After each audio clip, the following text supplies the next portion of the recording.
Welcome to the Entrepreneurial Mindset Podcast, brought to you by the Opportunities for Youth in Africa, or OYA program. OYA is a joint initiative of the UN Industrial Development Organization, UNIDO, and the Food and Agriculture Organization, FAO, featuring interviews with inspiring young entrepreneurs from across the African continent. This podcast is about seizing opportunities, overcoming and learning from setbacks, and succeeding in a variety of settings to fulfill your business ambitions. And now, over to our host.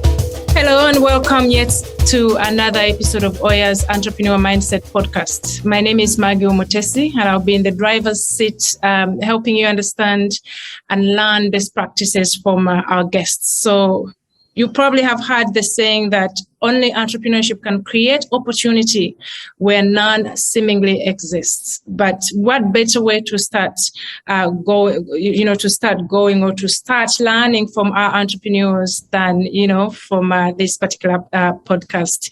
On today's edition, I am joined by the founder and CEO of JooL International, Joseph-Olivier Biley, who has created technologies from drones and, other innovations around that have made farming and agriculture easier and more efficient in his home country, Côte d'Ivoire. Joseph, thanks for joining us. How are you? How have you been? Hi, Maggie. I'm very good. Thank you. What about you? Good. Thanks.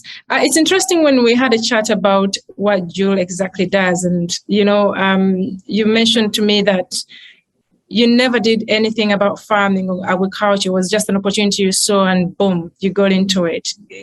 Tell us more about how you got into this. I'd like to describe myself as a problem solver. So when people see issues, I see opportunities. And what I like the most is to turn the problem into like an idea and see that idea like become a big project, an innovative project, changing life of a community. This is what I like the most. See the impact of what I create. I see a big opportunity. I don't like to say I saw an opportunity. I see a big opportunity in agriculture here in Africa, and I jump into it. So I build up from the ground up, JooL International, specialized in the drone industry. And I believe in that wonderful tools like drone. And I'm very convinced that that tool can change the life of Africans by providing what we don't have today, which is the data. What we want to do at JooL International is to empower farmers. We want to make the data available for them whatever the location they are. And we want to make the daily task easier, faster, and more precise. So we use drones and a software we built from the ground up here in the Ivory Coast with a wonderful team to make that happen. So basically, today, a land owner, whatever the position in the world, from Abidjan to France to the US to Dakar or wherever, he can own a land in the Ivory Coast. And thanks to drones, he can remotely monitor that farm. And thanks to our software, he can get the best out of the soil and produce more, better, thanks to these technologies. So I would say you're redefining agriculture, which is quite exciting. And, you mentioned to me that, look, you've had all this amazing education from all over the world, the US, Europe, many countries in Europe, not to mention. But and then you decided to come back and get into farming. Now, there is something a lot of people keep saying, how do we make agriculture more exciting? And speaking to you, if I saw you on the spot, I wouldn't know you're a farmer or you work in the agriculture space. I'm sure you had a statement like that. I mean, what would you tell the entrepreneurs out there that feel or think agriculture is actually for a certain kind of people that wouldn't think that you're into the industry? I didn't hear the last part of the question. Like those who probably would want to get into farming. For example, your solving solution. What message would you give to them? I say that agriculture is like a huge opportunity for Africa. First. You see, by opportunity, let me be concrete. You have like a lot of arable lands available here, like 65% of arable lands left in the world. And when you see the average age here in the Africa, it is like the population, 80% of the population is under 30. So we need to take our future into our hands. We need to control our future and not be controlled. And for that, we have to get into that sector to make sure to control what we will eat. Because we cannot talk about development. We cannot talk about future if we are hungry. So that is very, very critical for Africa and very critical for the world.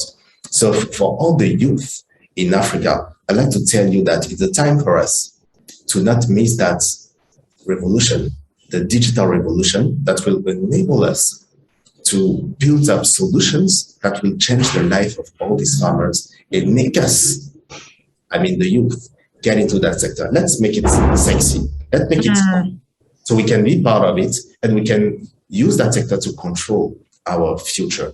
For me, I believe that Africa do not need disruptive or big technologies. What we need today is what technology can offer us. So let's get the best out of technology and apply it to that sector to make it.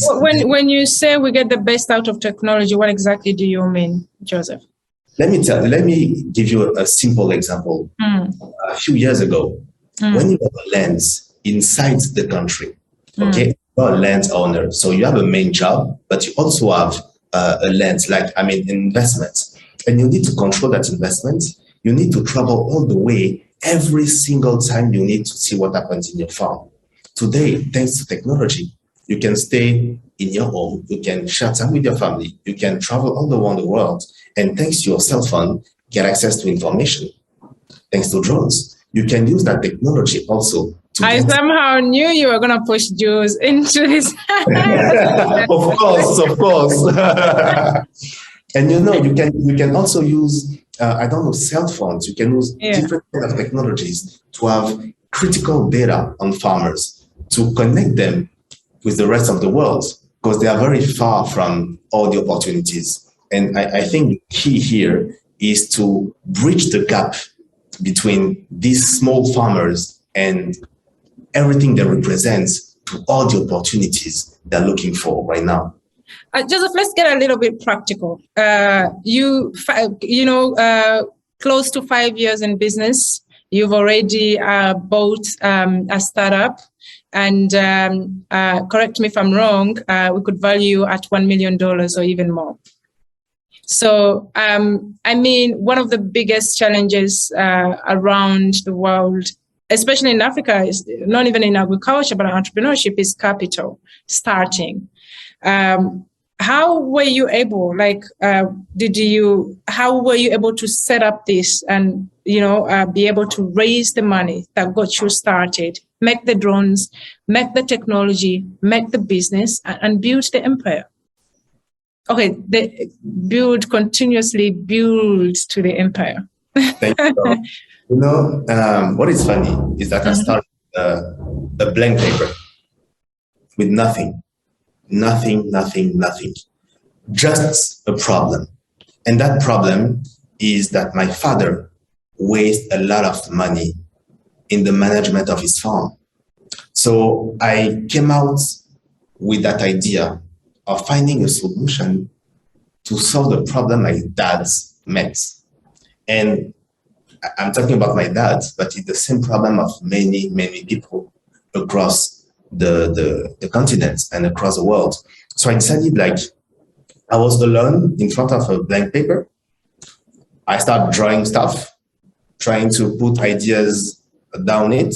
And then I met people. I tried to recruit a team, because alone you cannot do a lot. So I recruit a team with, and I try to share my vision with that team. Because, the key for an entrepreneur is to have a problem, turn that problem into a solution, so into an idea, and that idea become a vision. And that vision, this is what you share with other teammates. And that's what I did. And with very low money, with very, very low equipment, I managed to get people that believe in what I believe. I'm going to catch you, because I am interested. Let's even take away the interview. When you say you were solving a problem for your father, which a lot of Africa faces, I'd like you to tell me that story.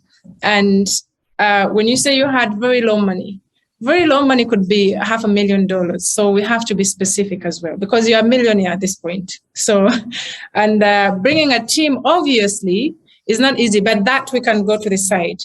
Please tell me this story. I'm actually really curious to know. You said, because I was listening and I'm like, I want to know. You said you were solving a problem for your father that a lot of Africans face. Oh, well, a lot of Africans, I want to know what the problem was. And then we take it from there that, when you are solving it for him, you managed to come up with a solution. And then tell me how you managed to assemble the team and the money. Don't say small monies. Give me the specifics, if you don't mind. Let's be specific. Let's go. So what problem were you solving for your father that led you into raising athletic capital? I love images when I'm talking. One image. When you have a big vision to help people move from a point A to a point B, you maybe expect a rocket, like a big way to get transport. But start with a skateboard. That's my advice. Start with the skateboard and make sure that from the skateboard, you go to a bike, and from a bike to a small car, and then maybe to that rocket. That involves less people, that involves less money, that involves less resources in general. So this is exactly what I did. So I had a big vision of transforming the African agriculture, but I decided to start with one guy, then the second one. But people, as an intern, believing in the vision and believing in myself. You see what I mean? So I started very small with one guy with what we call in the Ivory Coast, the minimum wage, like the SMIC. And it was all right because he said, okay, in a few years, this guy becomes someone, and then maybe together we can grow. You see what I mean? So I started with that, and then with the drone. But what is important to notice is that JooL International is not my first experience as an entrepreneur. Is that when I was a student, I built up a fashion brand, and then I was advisor for many entrepreneurs. So I make sure to have a little bit of money to start. By money, I'm not talking about like $100,000. No. I'm talking about enough money to buy a drone. So 1,000 something, and then able to pay a few people. You see what I mean? Like to be sustainable for a few months. That's how I started. I didn't imagine how I can pay this guy for years. It was like, okay, for a few months, I need people to believe in me, believe in the project, and make sacrifices with me. That's all. And this is how I started with the drone. And I didn't know how to pilot how to pilot a drone. So I crushed the drone. I had many issues all the way up. And we decided to build that software from the ground up. And you know what? After like a month, I got a customer with a barely built software. So I went there and I sold my stuff. And the guy said, "Oh, amazing. I need that." And you know what? We went on the field, we do the mission, and at the end of the story, we was unable to deliver the service because the software wasn't ready yet. So we lose that customer. You see? So we had a lot of issues all the way because we decided to build that solution from the ground up and accept all the issues we can face, all the problems, all the difficulties in terms of human resources, in terms of skills, in terms of everything. So the team got trained all the way and decided to face all this issue with me. And today, a few years after, we made it. How many team members do you have now? How many people do you employ? 30 people full time, yeah. Oh, okay. So if I was to ask at the beginning with the drone, by the way, this is interesting. So you came from fashion to farming. That is two extreme ends. You realize? That is what is very exciting about it. Tell me about it. As I told you, I'm an entrepreneur. What I love the opportunity through the fashion brand, what I was trying to do is show another face of Africa. You see, like not war, not problems, like the culture. I wanted to share it with all these people in France because I was in France at the moment. It was good. Then when I become advisor and like an architect for startups, helping entrepreneurs coming to me, asking me advices and so on and so forth, it was also an issue. I turned that problem into a solution that bring me money. And agriculture is another industry. And today I'm in the agriculture, but tomorrow maybe I will be in another sector, maybe in real estate, maybe in something else. I don't know. The key here is not be like in the box, is to think outside the box and face all kinds of issues that come to you and turn these issues into solution without losing your final destination. That's it. So I'm very open. Joseph, one of the hardest thing is in business, and I can't even say maybe in agriculture too, is building a team. I mean, even the most successful businesses, putting a team together that understands the vision is a big challenge. And many people will say, I couldn't find the right partners, or I couldn't find the right people to move with me. How have you managed to build your team to be able to come from the $1,000 of a drone you had at the time to what you have built until now? Share with us some tips.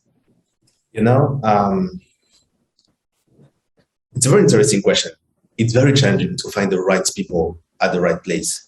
At JooL International, we have today thousands of people trying to apply to our company per month. It's like crazy, almost impossible to filter. But what you have to know is when you have a vision you can share with people. People can jump into that vision, get involved, and they want to be part of that vision. They need to solve these kind of issues. They want to be part of a community, so a group of people, good people, or let's say excellent people, and be like, people have skills here in Africa, but usually we don't see it. We don't see the specific skills of our brothers, let's say that. And I think I saw this kind of skills, and these skills are not in the resume. It's different kind of skills, and I managed at the beginning I was lucky. Let's be honest. I was lucky to find the right people at the right moments. But today, what I'm looking for is people that believe in what I'm doing. That's it. And I do a lot of conferences. I attend a lot of events. I go to business schools, to universities. Talk to people, trying to give back, share them my vision, what I'm trying to do, the kind of environment we're working in, the kind of job we are doing. They saw the kind of technology we are trying to develop, and basically they want to be part of it. My main strategy today is not to focus myself on recruit people, is to give back. And when you give back, these guys want to be part of it. But let's take a step back. When you were building your team at the beginning, how did you do it? What are some of those things you put in place to make it solid? Because with no team, there's no business. Exactly. The first thing I did is went to the best university here in the Ivory Coast. I went there. I met few alumni. I asked them if they knew very skillful people, very talented guys. I gave my criteria: excellence, dedication, and people like focus on solve issues. So he said, okay, what I will do is bring in the room the best I know, and you will come and you will tell them what you want. And I came in that room and I share with them my vision, my story, and I directly presented the problem, you see, and I tried to see how this guy could solve that issue, and the way they were thinking, the way they were like, let's say, face that issue. And at the end, I talk with them. I do a one-to-one, and at the end, I took two guys from that school. And these two guys, you employed them. Is that the team you started with? They're still here. Awesome. Joseph, Yeah. When you wake up every day to go to all these places you've talked about, what motivates you? What gives you that zeal to wake up and say, we need to keep moving, we need to build and get better? What are some of the things you live by? When I arrived in Abidjan, they said, hey, Charles, I feel crazy. Why Abidjan? Why Africa? What you don't stay over there and go in like very stable and very organized place? I said, all the problems, all the difficulties, all the issues you see means opportunities. And if we stay over there and talk about these issues, we will never solve them. So I decided to come back. And what drives me in a daily basis is that all these people say that it's impossible. You can do it. You cannot change that sector, which is too traditional, too complicated to manage with very, let's say, old people and so on and so forth. So as I told you, what drives me is to challenge. And for me, when they said it's impossible, it is possible if I make it happen. So every single day, I make sure that my team help me, push me, and I try to push them as well to make that dream possible. Show these people they're wrong.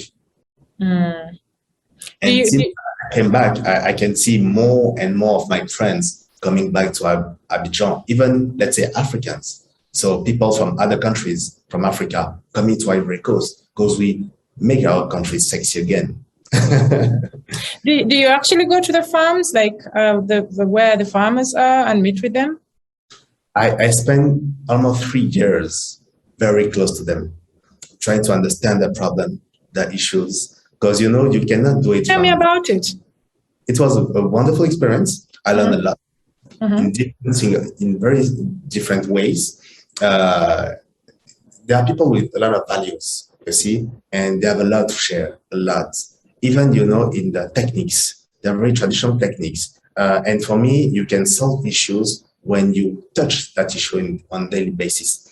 So I go very often into the plantation, and I spend almost 3 years of my life close to them, trying to observe them, trying to see the daily challenges, how they try to solve it. And touching the problem on a daily basis can enable you to solve it.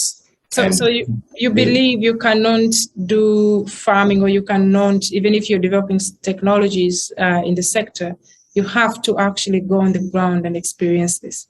If you want to solve an issue, you need to be in contact with that issue. You cannot do it remotely.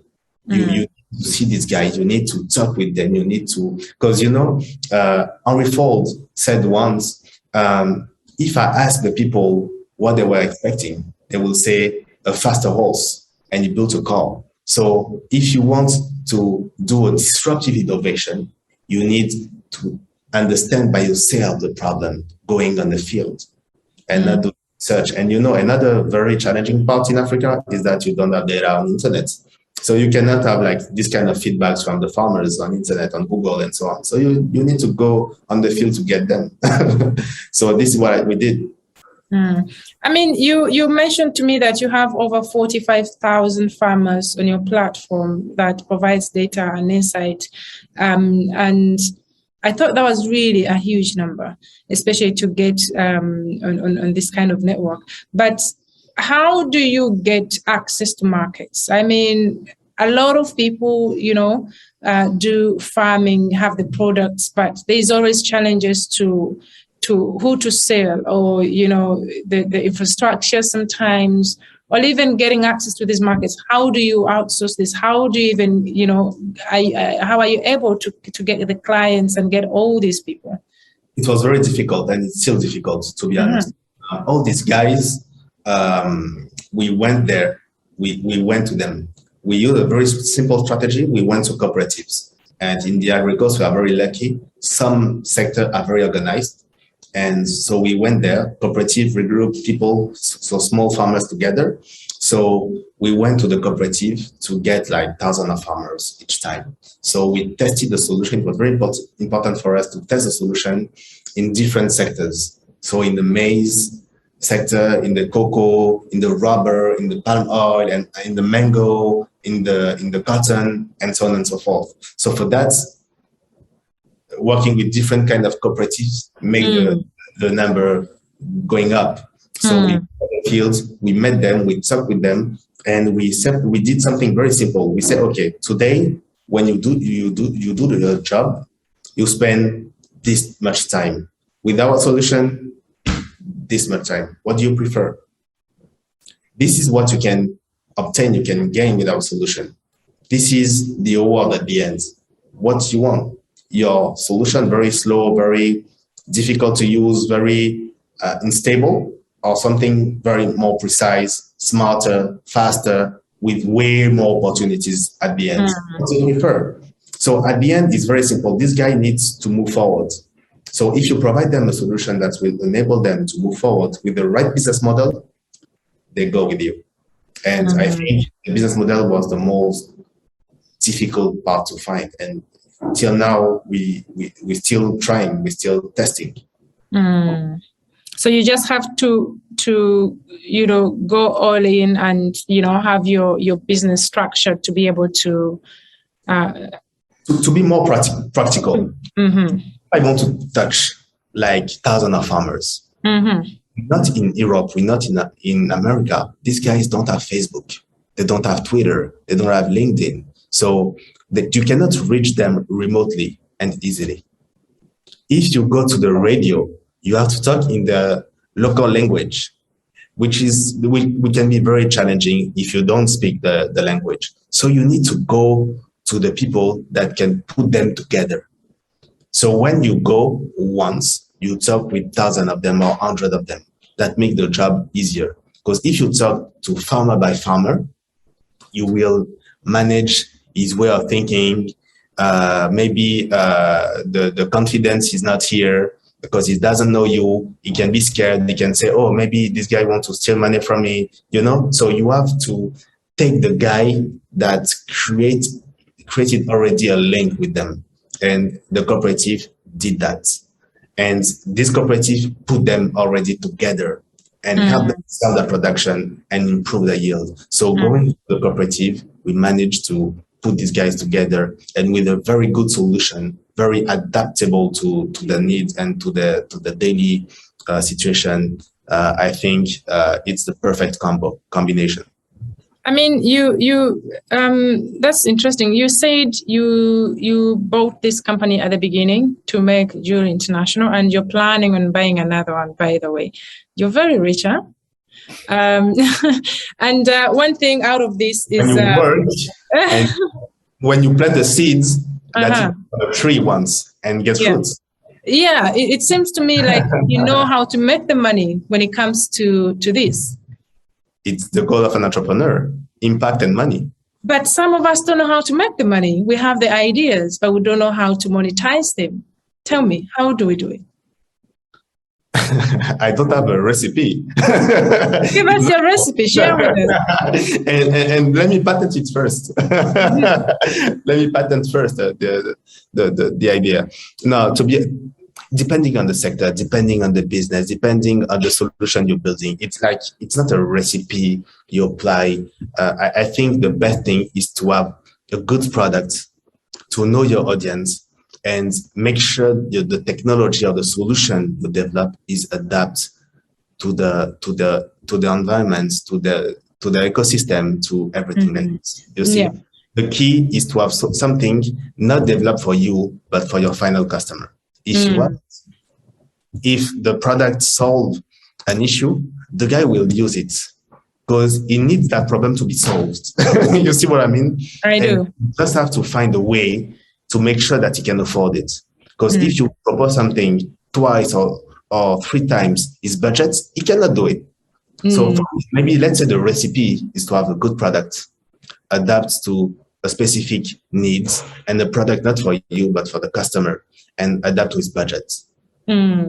So, and obviously this also involves like partnerships, because I'm sure you're working with telecoms or, to be able to provide some. Come back on something. You'll talk about like me buying a startup, like the Draw Knife. Yeah, let's talk about it. It's another strategy. And the strategy I decided to apply to my company. Buying JooL was very, very strategic to us because we saved 8 years of R&D, 8 years. So don't see the money we put into that company now, see the money we saved and the time we saved buying that company now. Because 8 years of R&D, it's like people you hire, people you pay with no guarantee of success at the end. And in technology, time is critical. In technology, you cannot, let's say in the world, in the life, you cannot buy time. So when you think about something, someone maybe already developed it. So the key here was to save time and to have something we can adapt and move forward based on our environments, something we can put into our ecosystem, because we're building at JooL International. So it was a very, let's say, a very nice move, and I'm very proud. I'm just getting it clearer because I'm actually learning as well. Don't be shocked if I become your competitor. So ideally, you can have a brilliant idea, but you can merge that brilliant idea with another company and create an entire business. Exactly. So this is partnerships. How critical is partnerships when it comes to entrepreneurship? You have different way of doing that. You can make a partnership, like you said. A partnership is like a win-win partnership. You maybe they have something and they help you out on maybe an issue you have. You do profit sharing, but you can take participation into the company, taking equity. So you have companies in your country and in the other, but you can also buy everything out. This is what we do. So the company, the patents, the everything basically. And we negotiated with the guys to have like a 2 years support to make sure that there is a transfer of technology here in Africa. You see what I mean? So it was very critical because, as I told you, it was a dilemma. Build a solution from the ground up and spend 8 years. Yeah. Spend like maybe 2, 3, 4 months of negotiation and doing that deal and have something we can rely on and something we can work from to another point. You see what I mean? That's it. And it's critical. It's very, because it's all about strategy. You want to reach a point, you want to reach a destination, you have different roads, different way of making that happen. And buying a company is one of them. Buying an idea, not an idea, but a product is one of them. Doing partnership is another solution. Building from the ground up is another solution. You see, but different ways of doing that. And as an entrepreneur, it's very important to have these different options and consider every single one of them. How is your day like? Come again? How is a typical day like for you? What do you do? My average sleep is 5 hours. Wake up at 7. Breakfast. I watch the news. Very important for me to see what is happening in the world. Check my emails, seeing what I missed during the night. I plan my day at my place, not in the office, because when I arrive at the office, I have many people coming to my office, so I try to plan everything out from my home, and then I go I play with my dogs, and then at 8 I go to the office. I meet the key people, see what they're working on, plan the week, work on a specific project or specific products, call my customers. I do meetings, maybe bank things, and I think about the next step. I try to be 5 years ahead, 10 years ahead. What could be the next step? How I can reach it? How I can plan it? I finish my day at usually 8 p.m. 8 p.m. 8:30. Arrive at my home. I do sports. So I have a a coach coming. So I do 1 hour gym, shower, I eat, Okay. and I read something and ready for the next day. That seems like a very soft life, but I'm going to ask you because along the way you've mentioned a few things you've experienced while getting into entrepreneurship. A lot of people will talk about policies that don't favor them. Some of them will talk about capital, finance, and all of that. But what are some of the challenges that you have faced in this 5-year journey of building a company in agriculture in Africa? Come again with the question.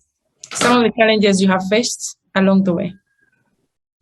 I faced many challenges. Mm-hmm. One of them was people don't believing in me, don't believing in what I'm doing.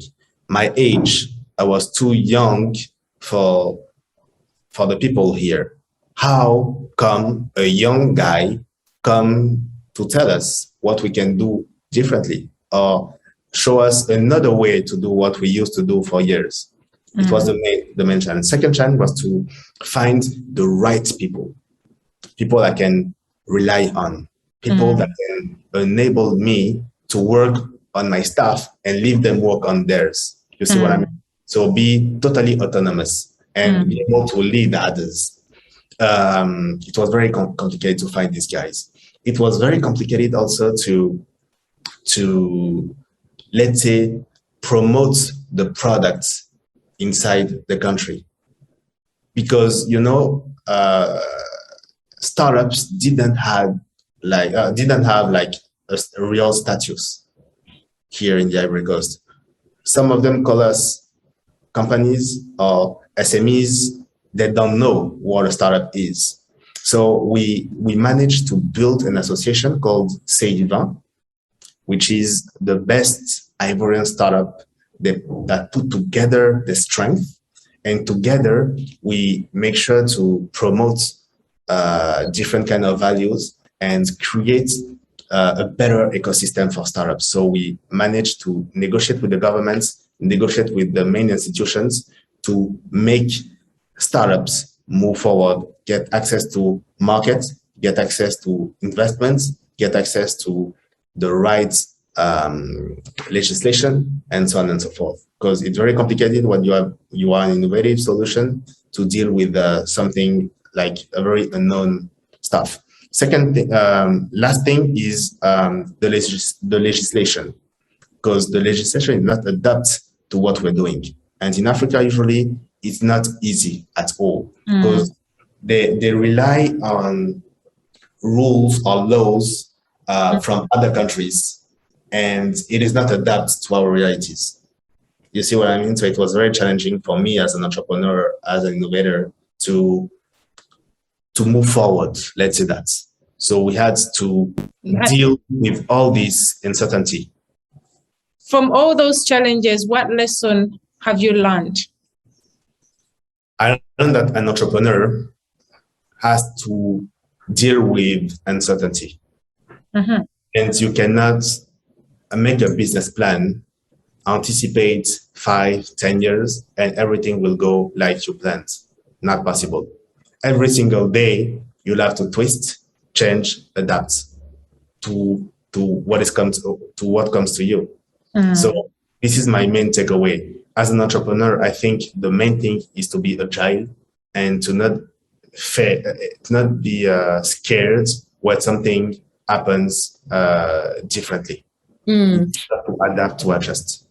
Awesome. So you have to be flexible. Joseph, you mentioned about the lots of conferences and events and networking things that you do. How important is that to an entrepreneur?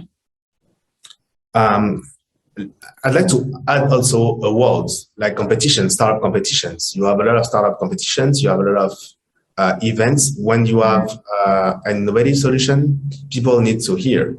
They need to see. They need to discover.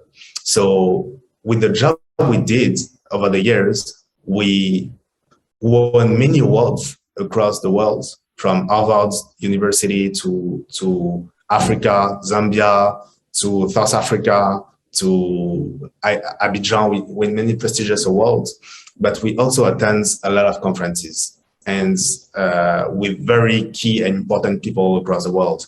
And this is possible when you innovate. And I think innovation has no age. When you innovate, you have access to people, you have access to network, you have access to like crazy opportunities. And that build up your brand's image, that build up your brand's personality as a CEO, and that build up that enable you to discover other stuff, other way of thinking, other cultures, and that make you travel. I was like approximately at 3 trips per week over the years. So it was like very good because I discovered many countries, many cultures, many people, and I built up a nice network across the world. So yeah, it's very big for entrepreneurs. Sometimes that too comes at a cost, How do you mitigate that? To get what? The visibility? How do you mitigate the cost? Conferences, all those networking events require money, huh? Yeah, of course, it requires a lot of money. And when you are valuable for these people, they can offer you the trip.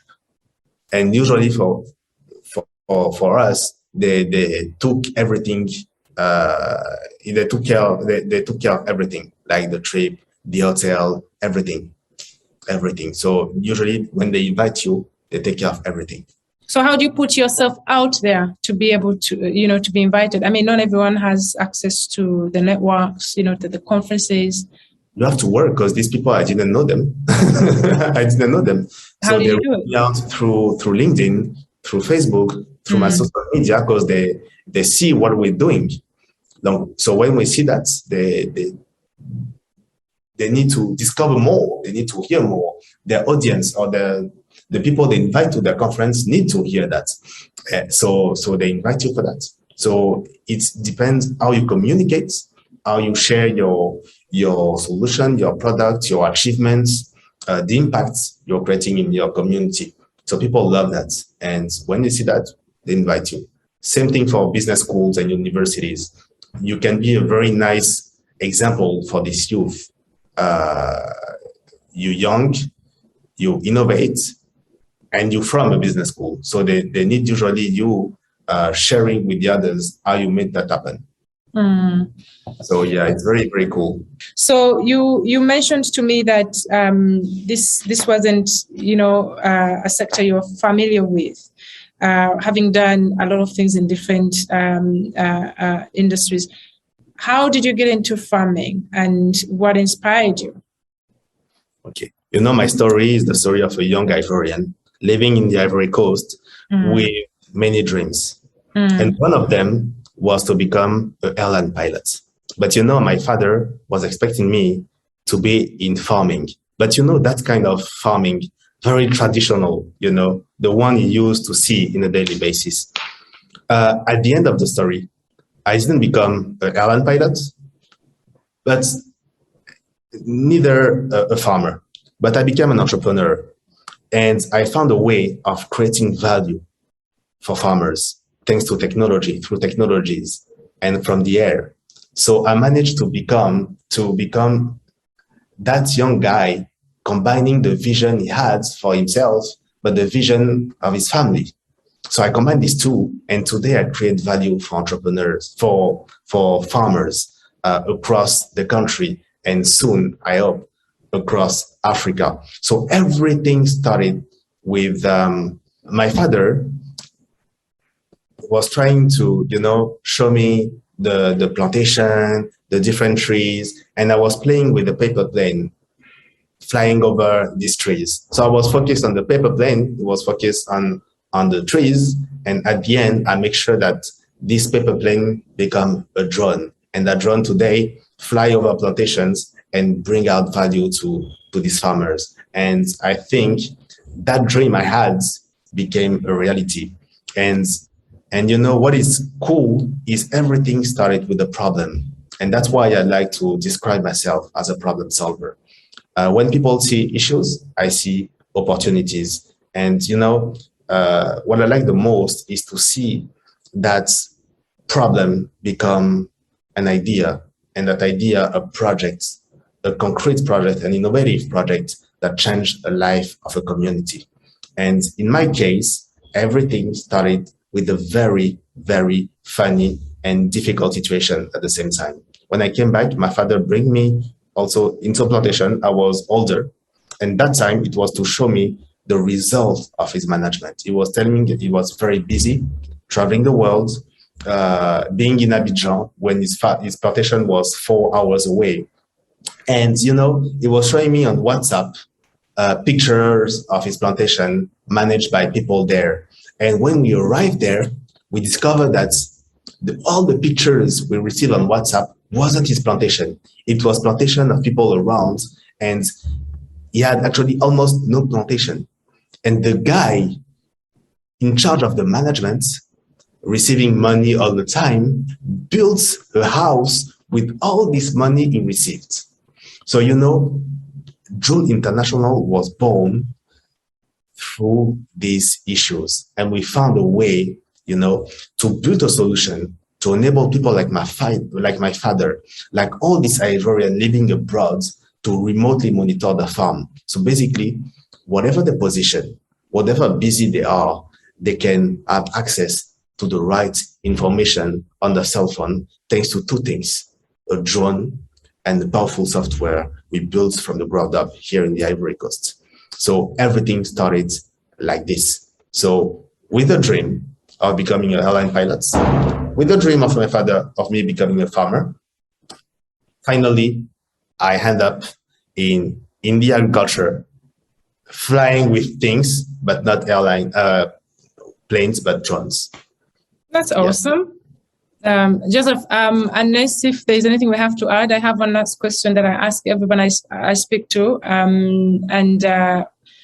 I think it's important to take tips and tricks and, you know, whatever we can use from you.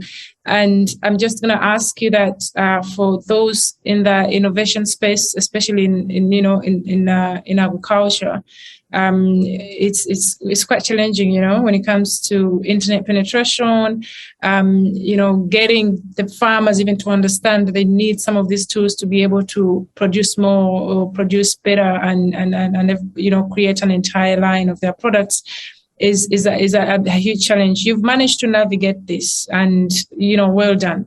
But there are lots of people that haven't, you know, I can imagine, that probably are still trying to navigate all of those challenges. Give me 3 tips that you would give them as we wind up this story. Like, what would you imagine? I'm doing the same thing you're doing, probably different, but we're solving close to the same problems. What advice would you give me also working in this African environment? Tips. Give me number 1, this, number 2, this, number 3, that. I don't know if I can call it tips or values. I would say passion first, because it's gonna be challenging, difficult, and if you don't love it, you will quit. Obviously, passions, perseverance. The 3 for me is the 3 main tips: passion, flexibility, perseverance. The three main tips I can share with the guys, because they will meet uncertainty all the way. So they need to be prepared. What they need to know is that it's possible, but it's not easy. It's possible, but it's not easy. And I think for every single entrepreneur, it's key to know that before starting, because we usually hear stories of this entrepreneur starting in the garage and becoming like a multi-billionaire entrepreneur. In the story we share with the people, but in the daily life, in the daily, it's not like this. It's very complicated. It's a lot of issues, problems, uncertainty, you know, a lot of things coming from everywhere. So you have to navigate in this kind of water and have a nice team around you, team you can rely on with nice process. Do not say, oh, you know, I just start, so maybe tomorrow I will put process in place. You need to put process in place so you can have everything well organized, and that work very well. And yeah, it's very, very key for me. And I think with patience in France, perseverance, and la flexibilité, these 3 values combined with a nice team that believe in you, believe in your project, believe in your vision, with nice process around, you can achieve a lot. And if you keep in mind that it's possible, but it won't be easy, just you have to keep that in mind. Joseph, thank you very much for the thoughts, for sharing your story with us.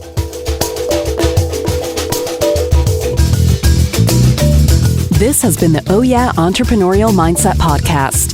Tune in to stay up to date on each new episode for more inspiring stories.